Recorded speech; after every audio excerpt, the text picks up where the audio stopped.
really call it oven. So we're going back to 38 B, 38B2. Shirani Shmuel is back. We haven't had him on the screen in a long time, a few days, maybe a week. Ronnie, welcome back. Thank you, Rabbi. How you doing? We miss you. I missed you too. Going to be out also next week a little bit, but different time zone. But all good, all good. Okay, every day that we have you, we're happy to have you. Every day that I'm on, I'm happy to be on. Great. So we're starting a new Mishnah today. We touched it yesterday. We're gonna start it again today on 38B2. Now Ralph Patesh is getting on. How do you like that, Adam? Okay.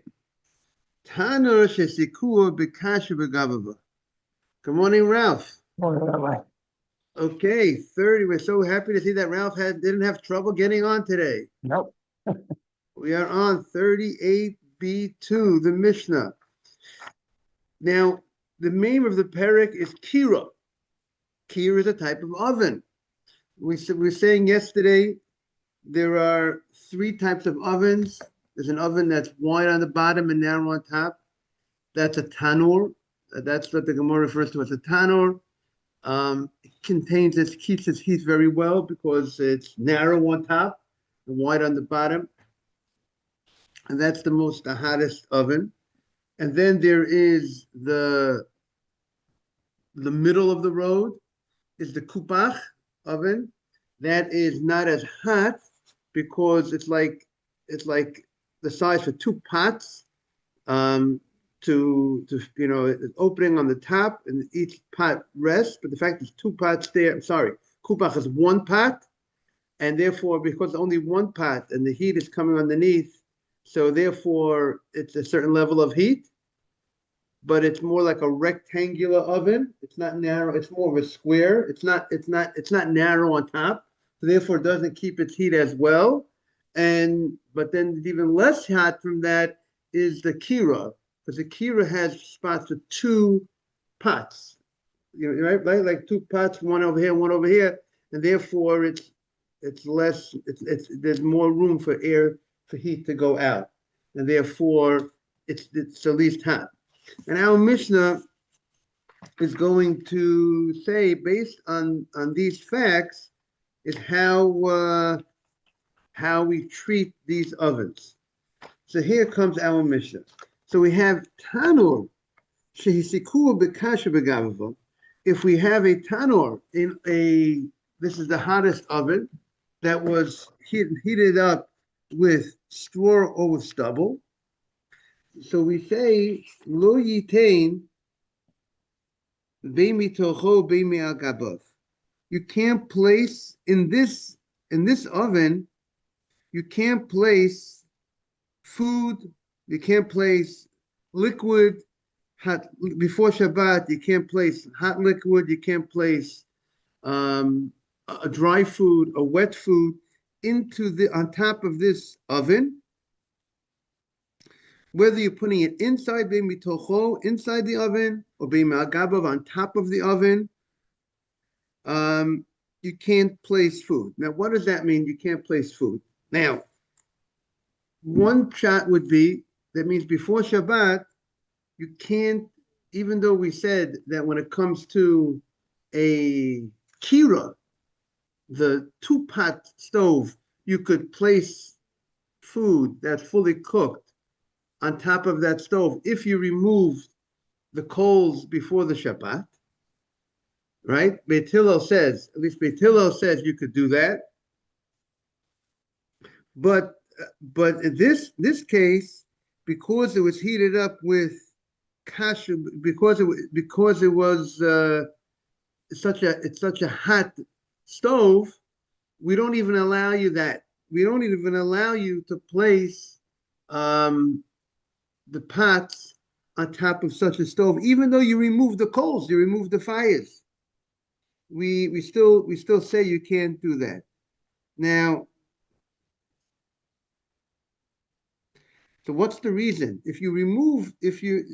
Kash of Gava is straw, stubble. what's the issue of raking a fire, right? What's the whole concern when you're putting food before Shabbat on top of a stove? The issue is that maybe you might come to rake on top of a fire. You might come to rake it, right? So therefore, we said you can't, either some say as long as it's 50% cooked before Shabbat, you don't have to worry, you're not going to come to rake it, or that's not good enough. You have to remove the fire, you have to remove the coal, cover the coals, right? Two opinions. What's the issue over here? We're not dealing with coals. We're dealing with a oven that was heated up with straw or stubble. What's there to rake? But so they bring down over here from the Rajba that there is a little bit, even there's some sparks that are still there, and when it's such a hot and when such a hot oven, so the raking of the sparks, so whatever that sparks, of the straw that are there, that will go ahead and will help heat up the oven. So therefore, we are more concerned, meaning because the Mishnah said earlier, if you have a kira, a stove that was heated up with straw, there's no problem. You don't have to go ahead and you could put food on before Shabbat on that kira, right? It says on that kira, on that stove that you have that was heated up with straw, right? The Mishnah made a difference between heated up with wood and heated up with straw, because wood, coals, we said you're going to rake. We're worried about raking the coals. But straw and stubble, we're not worried about you doing anything to it, because it's going to go out. It goes out by itself. We're not so concerned. It's not such a strong heating device, right? That's what the Mishnah said, that we made a leniency before Shabbat. You could put food on that type of, if the kira was heated up with straw. But in this Mishnah is saying that's only a kira, but a tanur, but the oven that's very extremely hot, that contains its heat the best, if it was heated up with straw stubble, you can't do that. You don't get the allowance that we had in the previous Mishnah. So it says, you can't. Now, either it means before Shabbat, you can't place food into this tanur, even though it wasn't heated up with wood. And there's no concern of, even though it's not heated up with wood, it's heated up with stubble, you can't go ahead and put food into this before Shabbat. Now, the only way you would be able to go ahead and put food here before Shabbat using this type of this oven, if it's heated up with straw stubble, would have to be that the food is fully cooked and it's also deteriorated. So therefore, that should be the allowance. Now,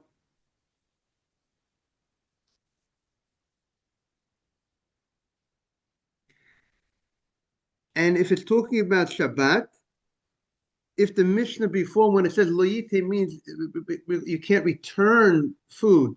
When the Mishnah said earlier, okay, we'll go with that. Remember the other shot of the Mishnah earlier is referring to returning food on Shabbat, right? We said you can't return food on Shabbat unless the oven if there's no coals in the oven, right? That was one shot, how to learn the Mishnah, that you covered the coals. That's the only way you can return food on Shabbat to a stove, if it was fully cooked and you covered the fire. So here we're saying that here you can't do that. According to that reading of the Mishnah, you can't do that here with kasher gavava. Good morning, Simon. You can't return food, even though it's fully cooked. You can't return it to an oven that was heated up with straw and stubble. You can't return it on Shabbat. Now, since there was a tanur. And the Mishnah continues. Kupach. Kupach, we said, 132, 38b2. The kupach is that oven that we said that has only one space on top for one pot. It's similar to the kira, but the kira is like a twin oven that has twin stove that has, you have room for two pots. This has only one pot. So as we said, the kupach is the middle. It's not as hot as a tanur, but but it gives off more heat, contains more heat than the kira. So how do we treat the kupach? So kupach shesikur b'kasha b'gavava. So if the kupach was heated up with a low level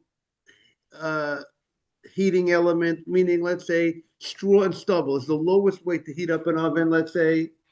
So, and the highest level, meaning the biggest concern we have is when you heat an oven with coals, with wood, because that's much more of a stoking that remains on fire. It stays on fire. There's more chance of stoking that than straw or stubble.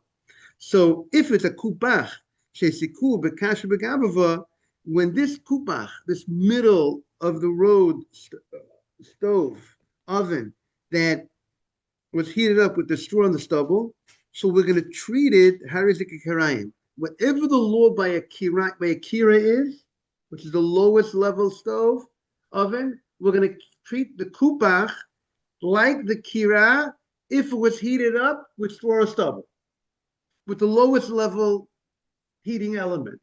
So if it was heated with the lowest heating element, so whatever we allow by kira, with the first mission the Perek allowed you, let's say according to one reading of the Mishnah, to place food before Shabbat on that, even if, and you don't have to worry you're going to come to stoke it, meaning even any level of food, it would seem. So too, if you have a kupach was heated up with straw stubble, you can put any amount of food before Shabbat, even if it's 20% cooked, 10% cooked. We're not afraid you're going to come stoke it. So there's Three ovens. What's the kira? The kira is the two. It has the opening on top and has two pots next to each other. Inside. Let's say it's inside. You could sometimes put the pot more inside the other, sometimes on top.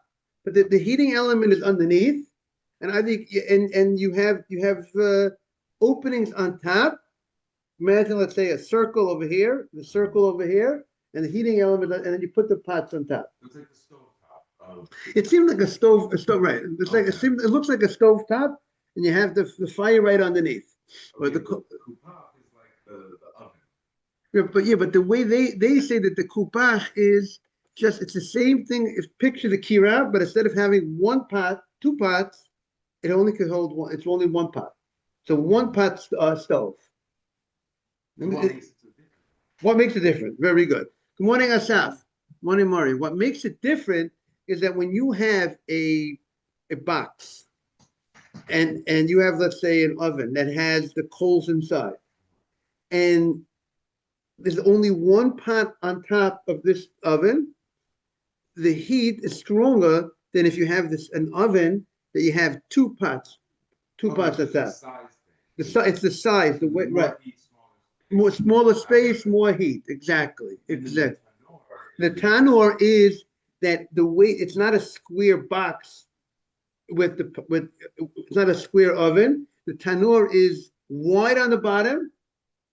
It gets narrow as the oven hits. So if you have the oven, so instead of the oven being like a box on the bottom, like take a look at the bima, right? It's square. But imagine if as you go along, it gets narrower. So therefore, that's going to hottest. The heat is going to stay concentrated within it because the heat has nowhere to escape, right, Simon? Because it forced the heat. The heat when you have something wider, and it's starting straight up, the heat is going and it's open to the ear or the top, so the heat is going up, and the heat is going to the side.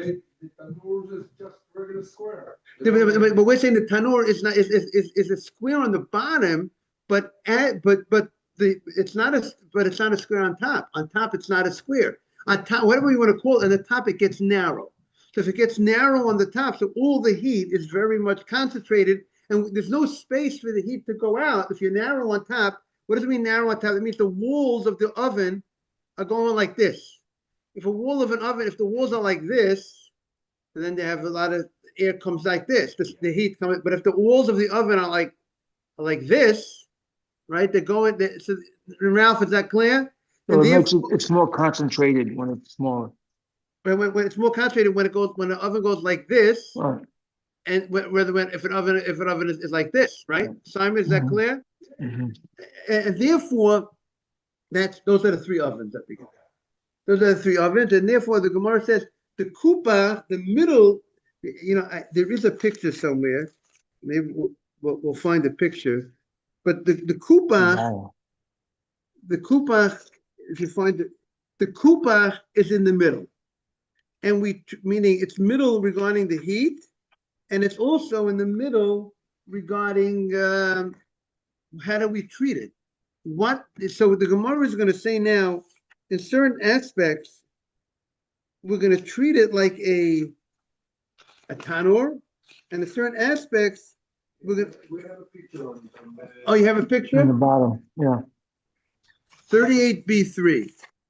B3. Yeah, on the bottom. Right. You see, they're talking about. You see, they have the kira that is split.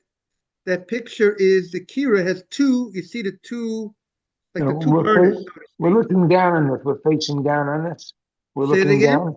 We're facing down on the oven. We're Right, looking we're down facing. on it. Right, but this picture is because there's going to be a Gemara that's going to talk about if it was split, if there was a split in the kira. But just to see the difference, if you look on the right bottom, the kupach that is split, you see the kupach has only one space for a pot. It's only a pot, one round circle. The kira has the two round circles. The circles represent where that's where the pot goes. See what I'm saying? You see that in the picture? So then the two circle, the kira, which is the two circle, the heat goes, it's not as powerful as the kupach. It's more concentrated. And the tanner is the most powerful. And now when Mishnah is saying, if you have this kupach oven, we're going to treat it like a kira, a lower level oven in one aspect, and we're going to treat it like a tanur in a different aspect. What does that mean? So the Mishnah says it depends how did you heat up this kupach? This one pot oven, did you heat it up with straw or stubble, or did you heat it up with what? With wood. And we've said until now, wood is a bigger problem than straw or stubble. Because wood, the coals remain, and bigger concern of stoking those coals. So the Mishnah says, the kupach, when it was heated up with straw or stubble, will be lenient, that will treat it like a kira. However, the law is by a kira, that's the law by a kupach, when it's heated up with straw or stubble. But if you heat up the kupach with what? With wood, then we're going to treat it like a what? A tanur, the highest level. And that's what our Mishnah today was saying, that a tanur, all bets off. You can't go ahead and according to one shot, right? You won't be able to put food on that tanur, even if you went ahead and removed the coals before Shabbat, right? Which we said you're allowed to go ahead and do that by. Good morning, Nathan. Right? We said everybody held that if not everybody, at least Beit Hillel held, even if you learned the Mishnah beforehand, that the kira, but the more stringent, like the Chachamim, that the only allowance to go ahead and we allowed you to go ahead and leave food on a kira before Shabbat if you covered the coals, or if you move them to the side or you remove them. But here, when it comes to the tanur, we are more strict. We are more strict, that we say that we don't allow that. And I see in the commentary in the Masifta Gemara, they bring the question, quote the Pri Megadim, that why doesn't covering the coals help? According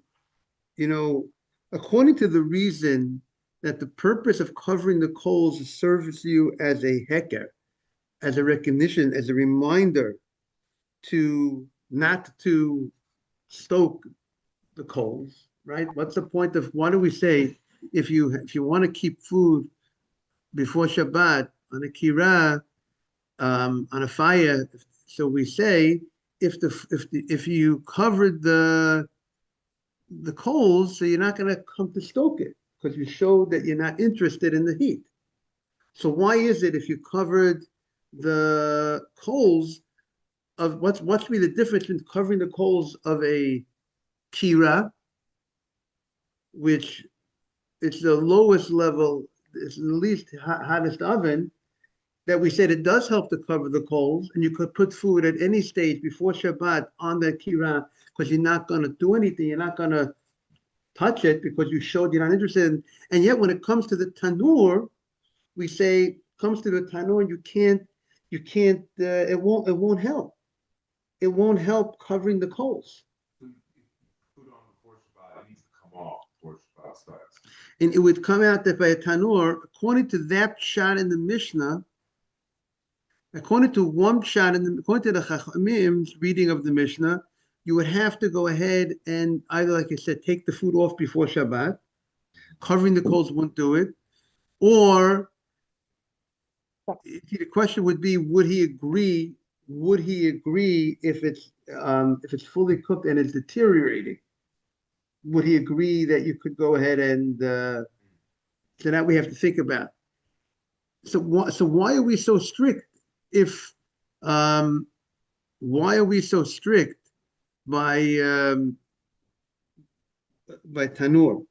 So if you cover the coals, so he says because when you cover the coals of a tanur, it doesn't serve as a good recognition because such heat, because of the heat that's in the oven, the covering of the coals will dissipate. Whatever you covered, the ash will get burnt up.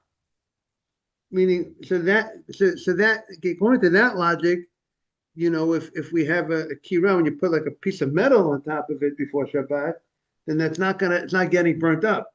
I mean, the cover is not disintegrating, right? If you take ash and you cover coals in a very extremely hot oven, that what will happen with the ash? It goes away. So it's not going to serve as that's what Pri Megadim suggests. Now, according to the reason that the Mishnah, the issue that the Mishnah beforehand was talking about putting food back on the Shabbat, and the earlier Mishnah says that you can't put food back on a kira unless you remove the coals before Shabbat, right? Or you cover the coals, or the coals were covered, right? That's the other definition of the Mishnah earlier. So therefore, this Mishnah is saying that you can't put back food on a tanur. Good morning. You can't put food back on a tanur even though you cover the coals, right? There's two ways to learn the Mishnah before, and the same way the two ways you learn the Mishnah before, the two ways you learn this Mishnah. So according to the other approach, that lo yitein means it's talking about chazara, returning on the Shabbat. And the previous Mishnah said, if you want to return food to a kira on Shabbat, it has to be that the coals were covered. Because what's the issue of returning food on Shabbat? It has to be fully cooked, or else you can't return for sure food on Shabbat. What's the other issue? It shouldn't look like cooking. You can never return food on an open fire. But the previous Mishnah stated, according to this reading of the Mishnah, Hananiah's reading of the Mishnah, that you can't return to an open fire, but you can return to a fire that's covered. So what's the issue here if you have a tanur So either you could say, if let's say it is covered, if let's say it is covered, it's covered with ash. Why should you not be allowed to return it on Shabbat, the food that's fully cooked, to this, even though it's so boiling hot, the oven is very hot, why shouldn't you be able to return the food to this, if let's say it's covered. So now, according to what we just said before, and I mean, the fact that you covered it before, it was covered, but maybe it's gone already, the cover, right? We just said before that maybe we could maybe suggest that the cover, unless it was covered, you covered it, but who says the cover is still there? But so therefore it's going to look like cooking. So, but they bring down over here that because the heat is so much contained and remains in a tanur, it's so strong, the heat, even when you cover the coals, and even when you move the coals to the side, it still retains such high level heat, so it still looks like cooking.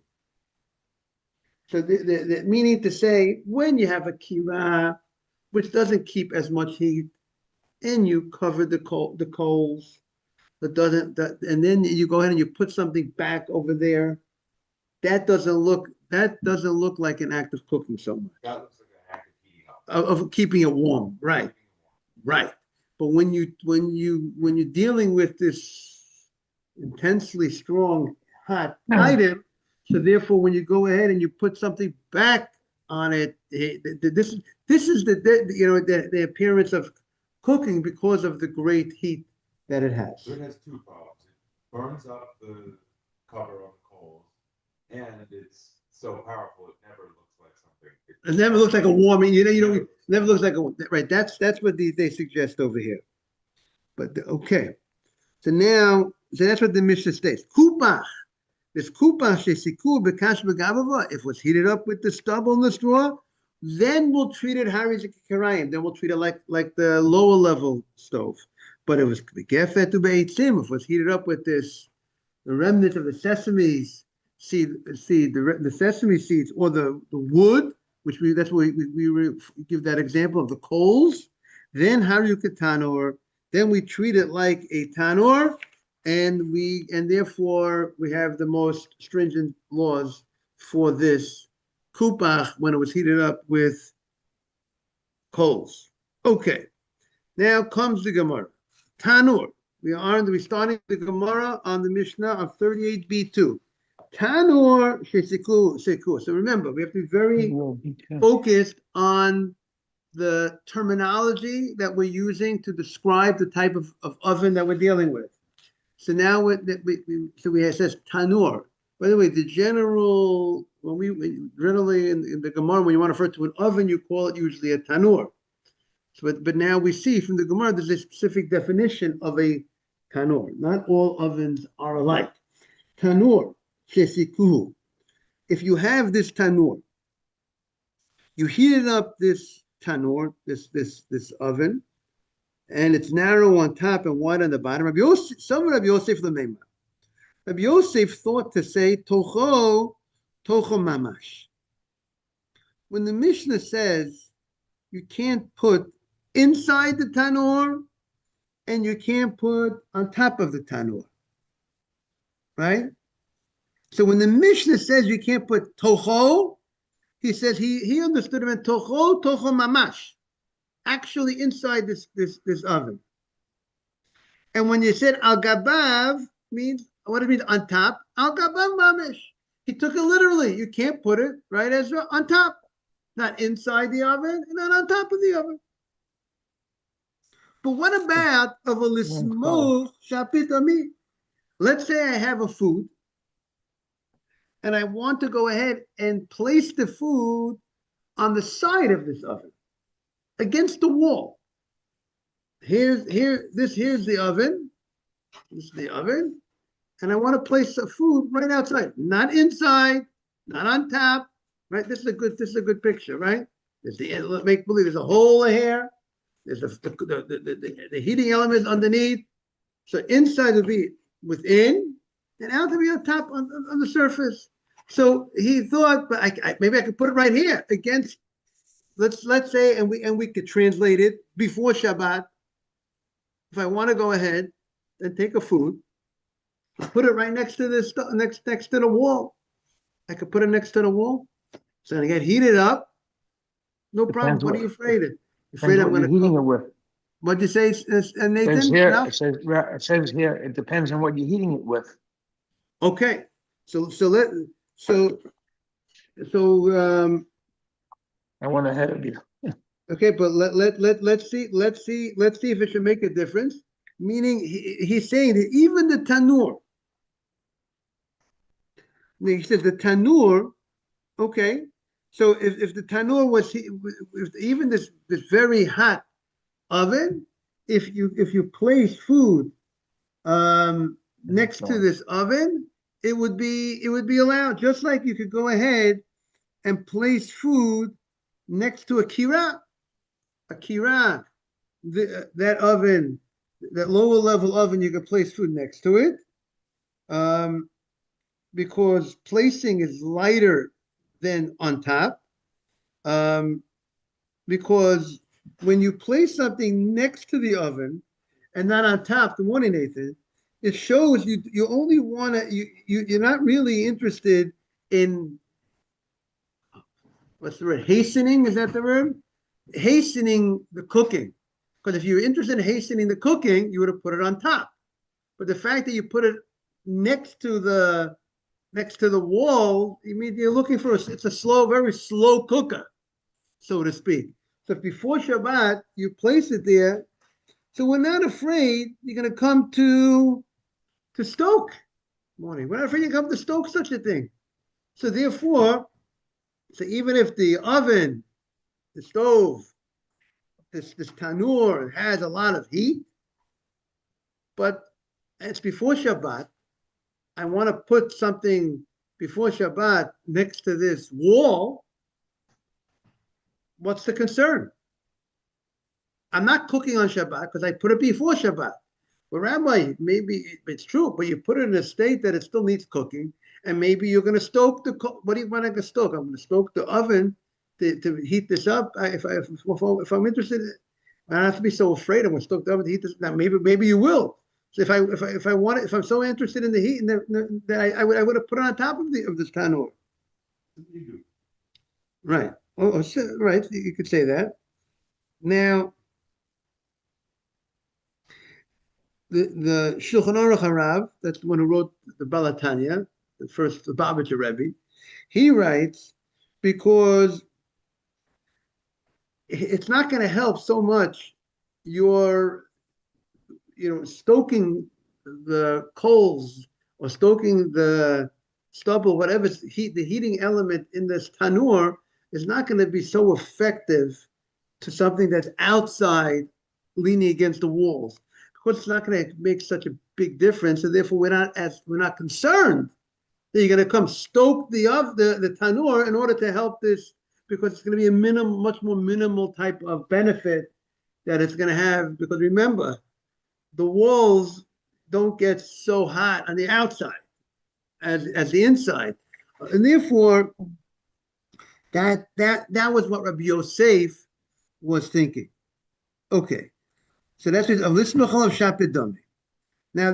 the Gemara says Boketov that Eiteve Abaye challenges Rabbi Yosef. He says the following: Kupach shesikuhu.